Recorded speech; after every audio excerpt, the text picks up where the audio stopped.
ഈ ദുരന്തം നടന്നുകൊണ്ടിരിക്കുമ്പോൾ അതിൻ്റെ ഇടയിൽ വരുന്ന കമൻറ്റുകൾ, ദൈവം എവിടെ പോയി, നിങ്ങളുടെ ദൈവം എവിടെ, നിങ്ങൾ സഹായിക്കുമെന്ന് പറഞ്ഞ ദൈവം എവിടെ, ഇതൊക്കെ ചോദിക്കാനുള്ള ഒരു കാരണം എന്താ വെച്ചാൽ ചില ആളുകളൊക്കെ ചിലപ്പോൾ നിഷ്കളങ്കമായി ചോദിക്കുന്നതായിരിക്കാം, മറ്റു ചില ആളുകൾക്ക് മനസ്സിൽ വിഷം കയറിയത് കൊണ്ടായിരിക്കാം. നമ്മൾ മനസ്സിലാക്കേണ്ടത് എന്താണ് ഈ ദൈവം എവിടെ, അല്ലെങ്കിൽ പടച്ചോൻ എവിടെ പോയി എന്നൊക്കെ ചോദിക്കുന്ന ആളുകൾ എന്താണ് മനസ്സിലാക്കുന്നത്. അപ്പോൾ പടച്ചോനെ ചെയ്യാൻ എന്തോന്ന് ഉദ്ദേശിച്ചു, ഈ പ്രകൃതി ദുരന്തങ്ങളൊന്നും ഇല്ലാതെയുള്ള ഒരു സൃഷ്ടിപ്പ് പടച്ചോനെ ഉദ്ദേശിച്ചു. എന്നിട്ട് പ്രകൃതി ദുരന്തം ഉണ്ടായിപ്പോയെങ്കിൽ നമുക്ക് പറയാം ദൈവത്തിന് കഴിവില്ലല്ലോ അല്ലേ. അങ്ങനെയാണെങ്കിൽ ഓക്കെ. പക്ഷേ നമ്മൾ മനസ്സിലാക്കേണ്ടത് ഈ ദുരന്തങ്ങളിലൂടെയെല്ലാം നമ്മൾ മനസ്സിലാക്കേണ്ടത് എന്താണ്, ഈ ലോകം എന്ന് പറയുന്നത് ഒരു സ്വർഗ്ഗമാണ് എന്നല്ല മതങ്ങൾ പഠിപ്പിക്കുന്നത്, ദൈവം പഠിപ്പിക്കുന്നത്.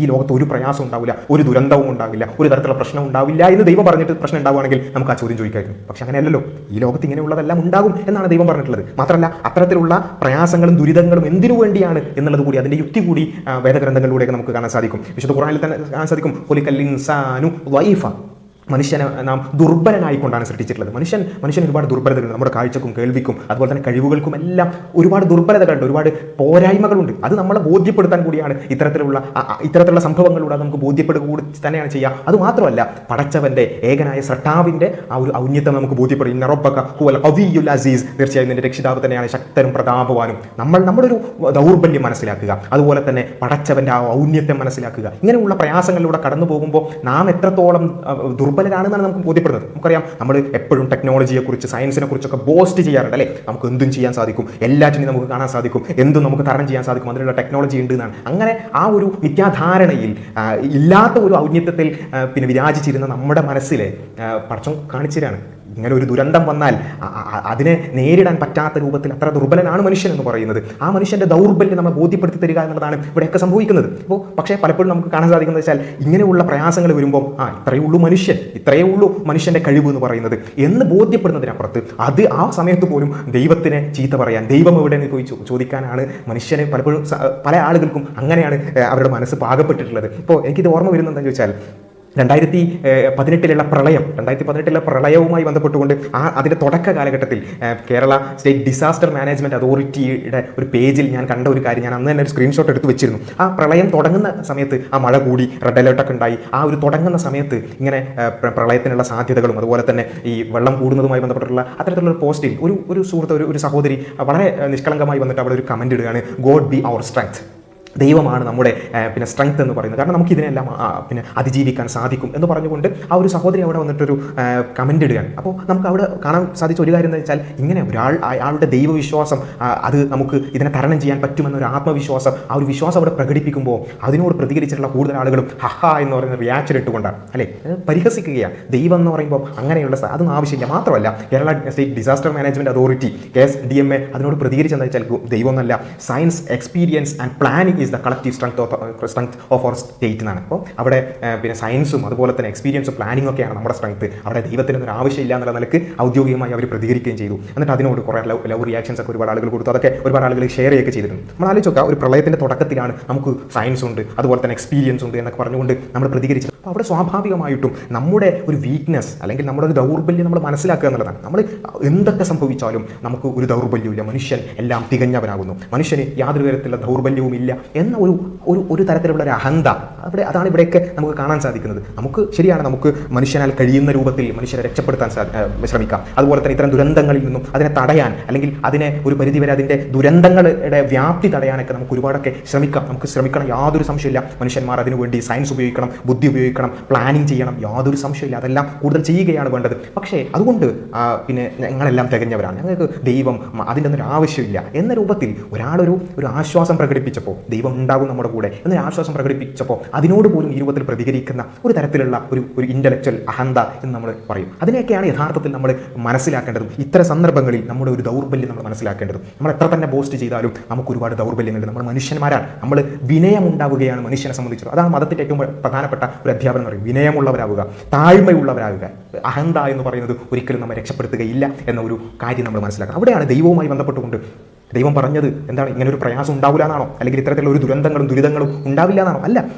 വലനബുലുവന്നകും ബിശൈഇൻ മിനൽ ഖൗഫി വൽ ജൂ വനഖ്സിൻ മിനൽ അംവാലി വൽ അൻഫുസ് വതമറാത്ത് വബശ്ശിരിസ് സ്വാബിരീൻ. പടച്ചോൻ എന്താ പറഞ്ഞത്? കുറച്ചൊക്കെ ഭയം, അതുപോലെ തന്നെ പട്ടിണി, ധനനഷ്ടം, ജീവനഷ്ടം, വിഭവനഷ്ടം എന്നിവ മുഖേന നിങ്ങളെ നാം പരീക്ഷിക്കുക തന്നെ ചെയ്യും. ഇതെല്ലാം പരീക്ഷണങ്ങളാണ്.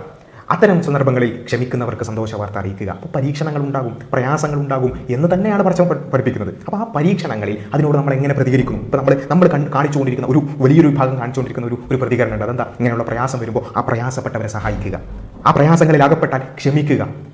ആ ഒരു സഹനം എന്ന് പറയുന്ന, ത്യാഗം എന്ന് പറയുന്ന, അങ്ങനെയുള്ള ഒരുപാട് ഗുഡ് വേർച്യൂസ് നമ്മളിവിടെ കണ്ടുകൊണ്ടിരിക്കുകയാണ്. എന്നാൽ അതേ സമയത്ത് വേറെ ഭാഗത്ത് ഈ പറഞ്ഞ ദുരിതങ്ങളോട് വളരെ നെഗറ്റീവായിട്ട് പ്രതികരിക്കുന്നവരുണ്ടാവും. അങ്ങനെ നെഗറ്റീവായിട്ടും പോസിറ്റീവായിട്ടൊക്കെ പ്രതികരിക്കുന്നവരുണ്ടാവും. ഈ പരീക്ഷണമാണ് യഥാർത്ഥത്തിൽ ജീവിതം. ഇതാണ് മതം പഠിപ്പിക്കുന്നത്. അതുപോലെ തന്നെ വളരെ കൃത്യമായിട്ട് തന്നെ ആവർത്തിച്ച് തന്നെ ഇങ്ങനെയുള്ള പരീക്ഷണങ്ങൾ ഉണ്ടാകും, ദുരിതങ്ങൾ മനുഷ്യനുണ്ടാകും.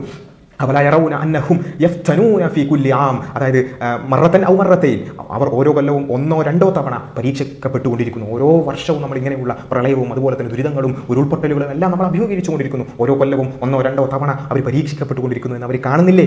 എന്നിട്ട് അവരോട് പറയണേ, എന്നിട്ടും അവർ ഖേദിച്ച് മനസ്സിലാക്കുന്നില്ല, ഖേദിച്ച് മടങ്ങുന്നില്ല, ചിന്തിച്ച് മനസ്സിലാക്കുന്നില്ല. അപ്പോൾ ഇതെന്താണ്? നമ്മുടെ ഒരു ദൗർബല്യം മനസ്സിലാക്കുകയും നമുക്ക് അതീതമായി കൊണ്ട് ഇവിടെ പലതും ഉണ്ട് എന്ന് നമ്മളെ ബോധ്യപ്പെടുത്തുകയുമാണ് യഥാർത്ഥത്തിൽ ഇത്തരം സംഭവങ്ങളെല്ലാം ചെയ്യുന്നത്, ഇത്തരം പരീക്ഷണങ്ങളെല്ലാം ചെയ്യുന്നത്. അപ്പോൾ ആ പരീക്ഷണങ്ങളെ മനസ്സിലാക്കാൻ നമുക്ക് സാധിക്കുന്നുണ്ടോ എന്ന പരീക്ഷണമാണ് യഥാർത്ഥത്തിൽ അവിടെ നമ്മളെ സംബന്ധിച്ചിടത്തോളം നമ്മൾ മനസ്സിലാക്കുന്നത്. വിശ്വാസികളെ സംബന്ധിച്ചിടത്തോളം ഒരു രോഗമാകട്ടെ, അസ്വസ്ഥതയാകട്ടെ ഒരു വിശ്വാസിയെ ബാധിക്കുന്നില്ല, തൻ്റെ തെറ്റുകൾ മായ്ച്ചുകൊണ്ടല്ല. ഇതെല്ലാം ഈ പരീക്ഷണങ്ങളിലൂടെ കടന്നു പോകുന്നവർ, ഈ വേദനകളിലൂടെ കടന്നു പോകുന്നവർക്ക് മതം നൽകുന്ന ഒരു ആശ്വാസമുണ്ട്. അതെന്താ? ഈ ഓരോ വേദനക്കും മുഹമ്മദ് നബിയുടെ ഹദീസിൽ കാണാൻ സാധിക്കുന്നത്, മുള്ളു കുത്തുന്ന ഒരു വേദന അനുഭവിച്ച ആളുകൾക്ക് പോലും ആ വേദനയുടെ തത്തുല്യമായ ഒരു പാപപരിഹാരം ഉണ്ടാകുമെന്നാണ്. അവർക്കതിനുള്ള തെറ്റുകൾ മായ്ക്കപ്പെട്ടു എന്നുള്ളത്. അതുപോലെ തന്നെ മാനസികമായുള്ള ഒരു പ്രയാസം ഒരാൾ അഭിമുഖീകരിച്ചാൽ പോലും അതിന് തത്തുല്യമായി കൊണ്ട് പടച്ചവൻ പാപമോചനം ഉണ്ടാകുന്നു. അപ്പോൾ ഒരു വേദന അനുഭവിക്കുന്ന ഒരു വിശ്വാസിയെ സംബന്ധിച്ചിടത്തോളം അവനൊരു പ്രതീക്ഷ ഉണ്ട്. എന്താ? ഈ വേദനക്ക് തുല്യമായ ഒരു പ്രതിഫലം എനിക്ക് കിട്ടും, എൻ്റെ പാപങ്ങൾ ഇതിലൂടെ മായ്ക്കപ്പെടും എന്ന ഒരു ആശ്വാസമാണ് മതം മനുഷ്യന് നൽകുന്നത്. മുഹമ്മദ് നബിയുടെ ഒരു ഹദീസിൽ നമുക്ക് കാണാൻ സാധിക്കും, അജബല്ലി അംരിൽ മുഅ്മിൻ, വിശ്വാസിയുടെ കാര്യം അത്ഭുതമാകുന്നു. കാരണം എന്താ അത്ഭുതം എന്ന് പറഞ്ഞാൽ, അവൻ എന്തെങ്കിലും തരത്തിലുള്ള ഗുണം ഭവിച്ചാൽ, എന്തെങ്കിലും ഒരു നന്മ ഭവിച്ചാൽ അവൻ അള്ളാഹുവിന് നന്ദി കാണിക്കും. അപ്പോൾ നന്ദി കാണിക്കുകയാണ് ഒരു നല്ലൊരു കാര്യം, എന്തെങ്കിലും ഒരു ഉയർച്ച ഉണ്ടായി, എന്തെങ്കിലും ഒരു ജോബിൽ ഒരു ഉയർച്ച ഉണ്ടായി, അല്ലെങ്കിൽ സാമ്പത്തികമായി ഒരു ഉയർച്ച ഉണ്ടായി. അങ്ങനെ ജീവിതത്തിൽ ഉയർച്ച താഴ്ചകൾ സ്വാഭാവികമാണ്. ഒരു ഉയർച്ച ഉണ്ടാകുമ്പോൾ അവന് ഞാൻ കൊണ്ടാണ്, എൻ്റെ കഴിവ് കൊണ്ടാണ്, ഞാനാണെല്ലാം എന്ന് വിചാരിച്ച് അഹങ്കരിക്കുകയല്ല, മറിച്ച് അവിടെ വിനയാന്വിതനായിക്കൊണ്ട് ദൈവത്തിന് സ്മരിക്കുകയും ദൈവത്തിന് സ്തുതി പറയുകയും ചെയ്യും. അതാണ് അവന് നല്ലത്. അതുപോലെ തന്നെ അവൻ എന്തെങ്കിലും തരത്തിലുള്ള പ്രയാസങ്ങൾ അഭിമുഖീകരിച്ചാൽ, എന്തെങ്കിലും ദുരിതങ്ങൾ അഭിമുഖീകരിച്ചാൽ, എന്തെങ്കിലും താഴ്ചകൾ ഉണ്ടായാൽ അവിടെ ഏതാണ് ദൈവം, എന്താണ് ദൈവം എന്നോട് ഇങ്ങനെ ചെയ്തത് എന്ന രൂപത്തിൽ അവിടെ പരാതി പറയുകയും അതുപോലെ തന്നെ ഏതെങ്കിലും രൂപത്തിൽ വിട്ടുകളയുകയല്ല ചെയ്യുക, മറിച്ച് അത് സ്വബറ, അവിടെ ക്ഷമിക്കും. അപ്പോൾ ഉയർച്ചകൾ ഉണ്ടാകുമ്പോൾ അവിടെ വിനയാന്വിതനാവുകയും അതുപോലെ തന്നെ താഴ്ചകൾ ഉണ്ടാകുമ്പോൾ ക്ഷമിക്കുകയും ചെയ്യുക. ഇതാണ്, ഇങ്ങനെ മുന്നോട്ട് പോകാൻ ഒരു വിശ്വാസിക്ക് സാധിക്കും. അപ്പോൾ എന്ത് സംഭവിച്ചാലും ജീവിതം ഉയർച്ച താഴ്ചകളുടെ സുഖ ദുഃഖ സമ്മിശ്രമാണ് ജീവിതം, നമുക്ക് എല്ലാവർക്കും അറിയാം. ആ സുഖ ദുഃഖ സമ്മിശ്രമായ ജീവിതത്തിൽ ഉയർച്ചയിലും താഴ്ചയിലും ആ ഒരു സ്റ്റെബിലിറ്റി, മനസ്സിൻ്റെ സ്റ്റെബിലിറ്റി അല്ലെങ്കിൽ ജീവിതത്തിലുള്ള ഒരു സ്റ്റെബിലിറ്റി ഒരു വിശ്വാസിയിൽ കാണാൻ സാധിക്കും. ഇങ്ങനെയാണ് മതം അല്ലെങ്കിൽ ദൈവം ഇത്തരം ദുരിതങ്ങളെയും അതുപോലെ തന്നെ ഉയർച്ചകളെയും എല്ലാം കാണുന്നത്. അപ്പോൾ ഇതിനൊക്കെ വിട്ടുകൊണ്ട് ഇങ്ങനെ പ്രയാസം ഉണ്ടാകുമ്പോൾ, ദുരിതം ഉണ്ടാകുമ്പോൾ ദൈവം ഇവിടെ എന്നൊക്കെ ചോദിച്ചുകൊണ്ട് വരുന്ന ആളുകൾ അവർക്ക് ദൈവത്തെക്കുറിച്ചോ മതത്തെക്കുറിച്ചോ യാതൊരു ധാരണയും ഇല്ലാത്തത് കൊണ്ടാണ് നമുക്ക് മനസ്സിലാക്കാം.